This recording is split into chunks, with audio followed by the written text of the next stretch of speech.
Welcome in to Season 1, Episode 1. We're the Golden State guys. It's David Medina. It's Joey Vacca. Why are we the Golden State guys, David? Well, the answer to that is simple. Joey, you are from SoCal, and I am baby. from the Bay Area. And California, the best state for all of sports. But being from NorCal and SoCal, very different opinions on many different subjects. So we're going to be talking about all that stuff here. It's going to be interesting because in a lot of situations, the NorCal and SoCal teams are rivals.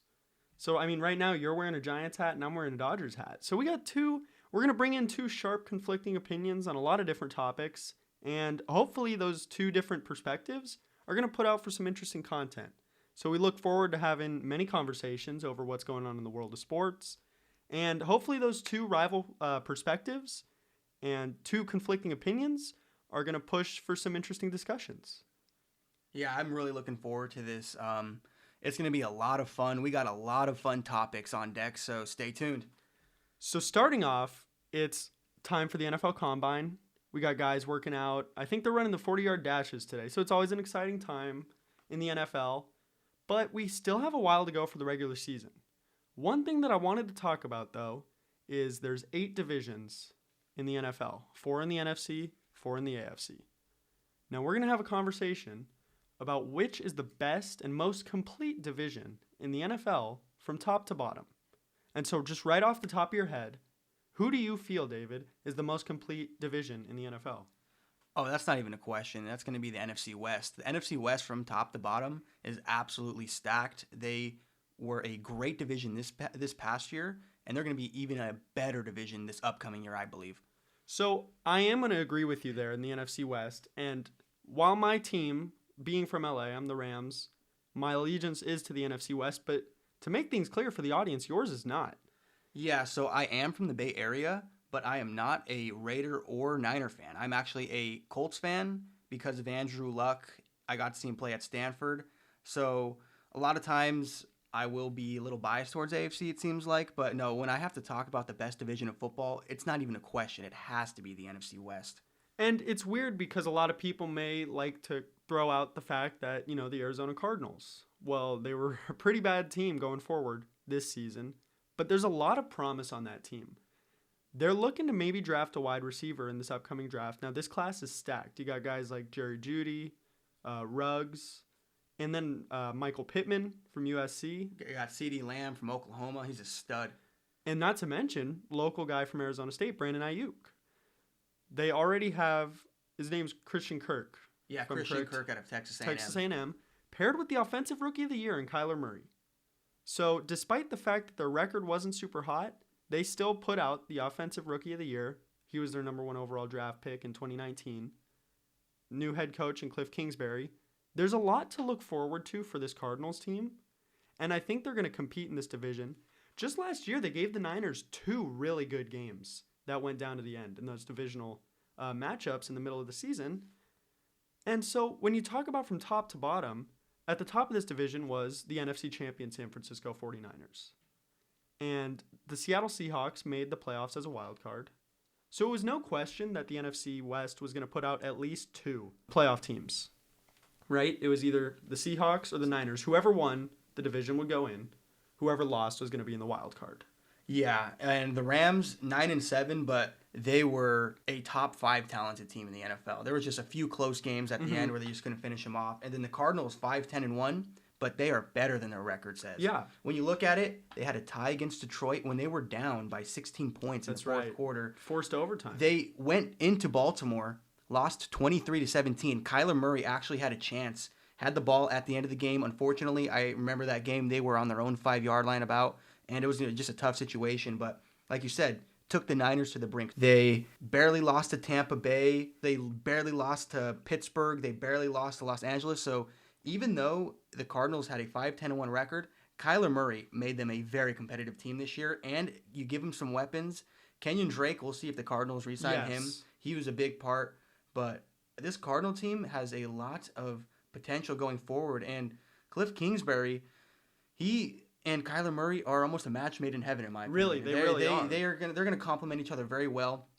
I know Kyler Murray had a lot of skeptics when he was going to go into the league, but went out there and he performed. I know that a lot of people were actually not happy with him winning Offensive Rookie of the Year. And I do think that I love Kyler Murray as a player, and I want him to succeed with all my heart. Yes. But I do believe this past year, Josh Jacobs should have won Offensive Rookie of the Year because Kyler Murray had a really good rookie season for quarterbacks. When you look at it, he had almost 500 rushing yards. Yeah. Not that many interceptions, like 20 touchdown passes. So he did really good.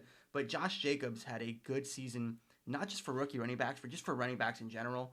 But those two guys are going to be in the league for a very long time, and I think they're going to have very successful careers. I fully agree. So we saw that the 49ers were able to fully turn around this season, basically go from worst to first, as they went from one of the worst teams in the NFC to representing the NFC in the Super Bowl. We know what we have in the Seahawks, because no matter what, the matchup of Pete Carroll and Russell Wilson, they always seem to find a way to not only stay relevant, but more than relevant, vault themselves high into playoff seeding. And like we said earlier, they were in place to win the division. And then granted, they didn't, but they were automatically going to be the wild card team. They came about 3 inches away from winning that division. Yes. And every Niner and Seattle game this past year was an absolute treat to watch. And I was really hoping that Seattle could have beaten Green Bay in the divisional, so because we I think it again. an NFC Championship round 3 of the Niners-Seattle this year would have been a lot better of a game than what we actually got in the NFC Championship. So it's very defined what we have at the top of the division. Like we said, the NFC champion San Francisco 49ers, the NFC West runner-ups and the Seattle Seahawks, who are, again, a wild card team. We talked about at the bottom is the Cardinals, but a team with a lot of promise. I think Kyler Murray, while he won Rookie of the Year, his ceiling is still so high. Oh, yeah. There's so much room for growth and potential with Kyler Murray, and there's so many things to feel good about if you're a Cardinals fan. Without a doubt. This is going to be a huge draft if they're able to give him another weapon, because we saw a lot of connections with Christian Kirk. Obviously, your rookie year, it's very valuable to have a veteran presence like Larry Fitzgerald. I always called Larry Fitzgerald the security blanket for Kyler Murray, because to have someone who's that well endowed in the league, who's been around, who knows what to do, it's really important for a rookie to be able to rely on somebody like that. Not only the leadership, like in a leadership sense, someone to look up to, but someone on the field when it comes down to it that he knows he can get the ball to. Do you know what I'm trying to say here? Yeah, Larry, he's one of the best in the business. He's a class act on and off the field. Exactly. And he's a great guy for Kyler Murray to start off his career with. Exactly. Because he's going to teach Kyler so many valuable things. And especially, you're right, if the Cardinals knock it out of the park with the draft this year, maybe add a receiver like Jerry Jeudy or CeeDee Lamb. And I think that this might be Larry's last year. But yeah, if the Cardinals draft a young wide receiver for this 1 year, that young wide receiver is going to have so much valuable experience learning under Larry Fitzgerald. Not to mention Christian Kirk. Yeah, you could see Christian Kirk last year definitely improved. Had some problems with some drops every once in a while, but he's still a young receiver very himself. young. And under Larry for another year, I'm expect Kirk to have a breakout season this year, and if they draft a rookie wideout. So if you talk about one of those wide receivers like maybe a CeeDee Lamb, a Jerry Jeudy, that might be one of the more interesting wide receiver cores in the NFL, because you have what has to be the peak of veteran presence in Larry Fitzgerald at the receiver position, paired with some of the best young talent when you talk about Jerry Jeudy, CeeDee Lamb, and then Christian Kirk. I mean, you're talking about ranging the spectrum and the level of talent that's going to be in that locker room to pair with the Offensive Rookie of the Year. Not to mention, they still have David Johnson. David Johnson's kind of an X factor, I feel like. Yeah, it's been really weird with him. He had that fantastic rookie season, and in fantasy football words, he was being top 3 running back selected, and he had all this hype. And since then, he's just really kind of died off. But from Cardinal fans, I do hear that they say that sometimes they just don't give him enough touches. So that's something that might need to fix up. I don't think that the Cardinals should give up on David Johnson yet. I heard some rumors that they might trade him or find a potential suitor. But I think that they should keep him and re-sign Kenyon Drake, because for Kyler Murray, a 1-2 punch like that at the running back position is going to be absolutely fantastic. Paired with Larry and potentially CeeDee Lamb or Jerry Jeudy, that offense is going to be scary. It is. One thing the Cardinals need to work on, though, is Kyler needs to get a good offensive line. Yes. If I'm not mistaken, I think he might have been the most sacked quarterback last season. Yes. And him being a 5'9" quarterback it's going to be kind of scary because he could be more prone to injury, so the Cardinals really need to work on building an offensive line for him. The X factor in this division of the league is the Rams. They were the middle tier team in this division, and they were still able to demonstrate that they were one of the better teams in the NFL. Oh, yeah, without a doubt. I mean, there's a reason they won the NFC 2 seasons ago. And so many close games this year, too, where that Thursday night game against Seattle, 30-29, where the potentially game-winning field goal just barely missed. What else? You got the close loss at Pittsburgh. You have a close loss to San Francisco very late in the season. And this Rams team, and then the Jalen Ramsey trade this year. A lot of people kind of forget that happened, and this team is going to be loaded next season too. You could argue that this might be the most talented team in the division, regardless of all these great pieces the Niners have and all. This might be the most talented team, and I have a feeling that this year was just a down year, and McVay's going to get the train rolling next year again. On paper, I felt like this was the most efficient team, and like you said, top to bottom, most talented roster. This was a receiving core that going into this season I felt like had the potential to be a 1,000-yard trio in Cooper Kupp, Robert Woods, and Brandon Cooks.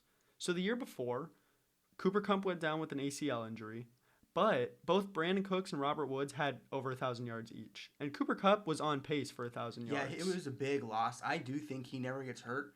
That Super Bowl is very different. I fully agree. So it seems that we've been in agreement for a majority of this. I mean, we both came in here thinking that the NFC West was the top division in football. But now let's try to branch out. What about what in your mind would be the top division in the AFC? Top division in the AFC? Top to bottom, do you think? Top to bottom? Well, that's actually a tough question right now. Potentially, well, it depends on what moves some of the AFC West teams make. Because if the Raiders try to make some kind of power move and go for Brady, and if Drew Lock really develops to be what Denver thinks he'll be, that could be a very, very good division. And the AFC South is a division to watch out for, too, because the Colts right now, because of the whole Andrew Luck retirement situation, they need to find a quarterback. But they still have a very solid team there. Houston's got a very solid team. Tennessee's got a solid team. And Jacksonville, too. So I'd have to say it's between the AFC South and the AFC West as the best division in the AFC. It just depends on what kind of off seasons these teams have. The problem when you have a conversation like this is it's very different between the best top to bottom and the most competitive. So going into this season, the 2019-2020 season, I felt that the most competitive division in football was going to be the AFC North. I did not expect the Ravens to take the significant leap that they did. I expected the Browns to be significantly better than they were, and the same could be said about my opinions with the Steelers. I knew that the Bengals were probably going to drag that division down, but I felt like that was a 3-horse race to the division. Obviously, it didn't end up being, but going forward, if the Browns are able to fix that situation with Odell and kind of figure out what their identity is as a team, get Baker Mayfield back on track, they have unbelievable weapons and a strong defense. I mean, Myles Garrett recently reinstated. They have pieces there to be effective in the AFC. The Steelers with Juju Smith-Schuster, James Conner, they said words are coming out that Big Ben Roethlisberger might come back being better than he was before he got hurt this past season and missed due to his elbow injury. When I think, though, of the most competitive division, I often think of the AFC South. Because you could go over the course of the season, and every 2 weeks it looks like someone else is going to win that division. Yeah, as a Colts fan, I have to pay attention closely to that division, and it is so weird that every team in that division just has each other's number. I wouldn't be surprised if next year every team in that division finishes like 3-3. They're that close together, and there's just something about certain teams just can't beat other teams. Like, for some reason, the Colts lost to the Titans this year finally, but Luck was 11-0 against the Titans, but then Luck just wasn't that great against Jacksonville in Jacksonville, but then Houston always struggled in Indy. It's just, that's a very weird division, and it's very unfortunate that Luck retired, because if he didn't, we could have had just an exciting division there with Deshaun Watson and Luck duking it out 2 times a year, plus the Titans and Jacksonville throwing in the mix, making a lot of great games. Jacksonville always has a tendency to make things interesting. While they may not be competing at the very end in January, they have a tendency to mix things up in the division. If you want to talk about competitive, so we addressed best division. Competitive divisions, though, I think you shouldn't look past the NFC East. As far as competition in the division goes, I believe, correct me if I'm wrong, but they haven't had a repeat winner of that division since, 2003-04 with the Eagles? Yeah, it's been a very, very long time since that division has a repeat winner. And when we say it's not like two teams just going back and forth. All four teams have since won the division at some point in that span. So it's consistently up for grabs. But going forward, it's going to be a new year. We don't really know who's who because you have processes like the draft. This free agency is going to be absolutely insane with Tom Brady and Phillip Rivers. While they're two aging quarterbacks, they carry with them a lot of weight. That's going to impact a lot of things.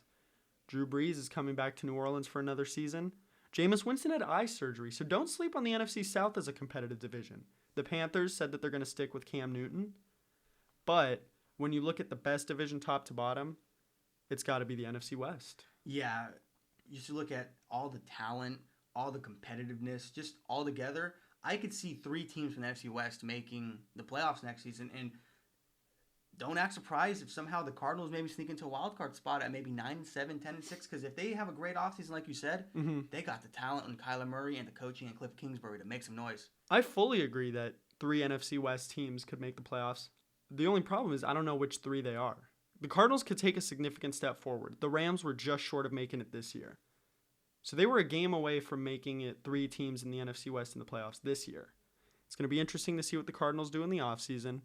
But outside of the NFC West, we got to keep an eye on all these free agency moves, these drafts, and getting ready for training camp, which it's going to come at us faster than we realize.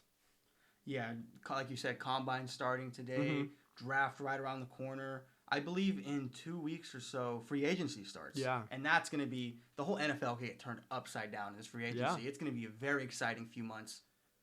But it's been good to have a conversation as it goes as far as divisions. For the Golden State guys, this was a good first edition. We're always going to have fresh and exciting content, new and exciting perspectives, so you're going to have to come back and listen for more.